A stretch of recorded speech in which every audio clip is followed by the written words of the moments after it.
Okay, so we made it to Ireland. I'm about ready to take a shower. It's been a long trip. We got about an hour's worth of sleep in the last, I don't know, 36 hours. Sleeping on the plane just doesn't work.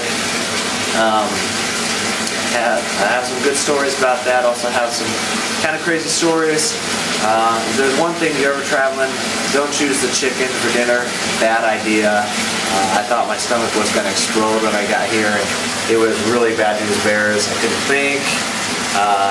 It was, well, I just was lucky to get back in, take a nice nap, about 3 hours, woke up, and all of a sudden I was in Dublin, and the world was right, and things are good. So again, watch out for that chicken.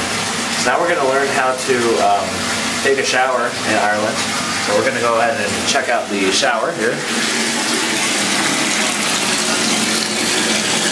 And you see, it's like we have this little knob here, a couple knobs. Assuming this is hot. And I'm not sure what this really does. Whoa! Okay. Definitely just sprayed the camera. Gonna have to wipe it off now. That's how you work the shower.